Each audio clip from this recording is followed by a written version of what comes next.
Hello, I am the Unfeeling. I was having a discussion with someone just a few moments ago about how modern feminists fall back on the dictionary definition to try to excuse their actions. We keep hearing that people that aren't feminists or are anti-feminists don't understand what feminism actually is. Whenever I'm not hearing that a feminist is a person that advocates for equal rights, I hear the more detailed version of the advocacy of women's rights on the grounds of political, social, and economic equality to men.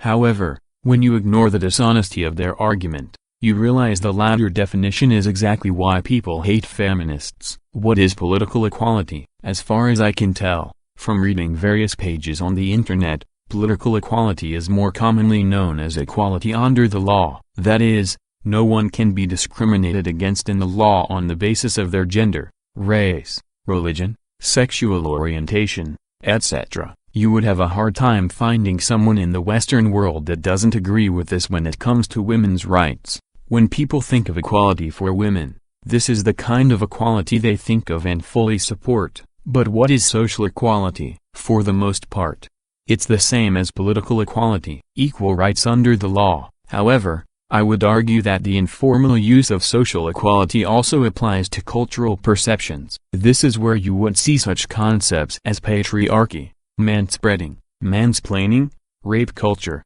victim blaming, slut shaming, the quote-unquote, everyday sexism of #yes, all women, and things of that nature. A good number of these concepts aren't about creating laws for the government to enforce, but to change the very way people think about certain things in our culture that pertain to women. It would be one thing if it was about trying to change the mind of sexists that don't want women to have equal rights. But informal social equality is used to perpetuate ideas such as, rape is an epidemic in our culture and anyone that questions it is a misogynistic victim blamer. For instance, the alleged gang rape on University of Virginia campus was supposedly evidence that we live in a rape culture. We heard all about it for months. That is, until recently it was revealed there is no evidence to support the gang rape ever took place. It seems whenever a questionable rape case comes into the public eye, we are expected to assume the victim is telling the truth, ignore the principle of innocent until proven guilty, and even suggesting that false rape accusations do in fact happen is enough to be labeled a rape apologist by feminists. They'll then claim it's quote-unquote, proof that rape culture really exists. This is why advocating for informal social equality isn't something to be proud of. It's not about equal rights for women. In the case of rape, assuming the accused is guilty right off the bat is not only an injustice, but a witch hunt. Just look at what happened on the campus on University of Virginia when the fraternity was accused of gang rape without a shred of evidence. It's just a way to promote one's idea, while shaming those that disagree with it to discredit and silence them. Finally, there's the issue of economic equality. We hear time and time again about the gender wage gap myth. Listen, women are not paid less than men for the same job for the same work. Your wage and your earnings are completely different. Allow me to quote a study by the U.S. Department of Labor from 2009. Although additional research in this area is clearly needed,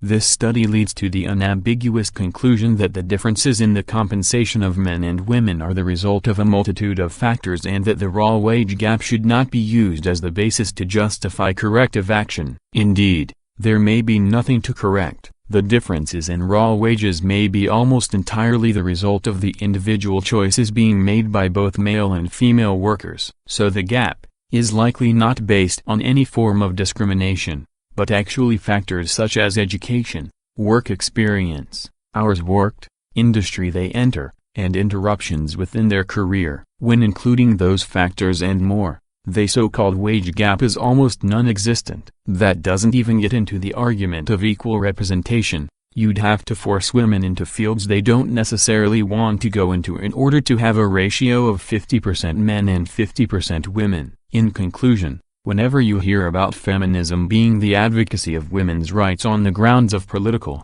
social, and economic equality to men, just remember, women already have all the rights men have.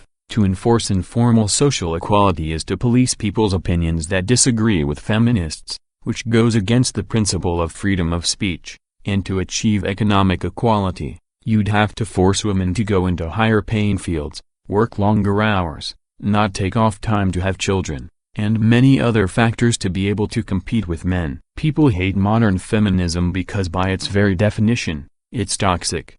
If you like my content and would like to support my channel, please consider donating to my Patreon. It's completely optional and all funds go into creating more frequent content with higher quality.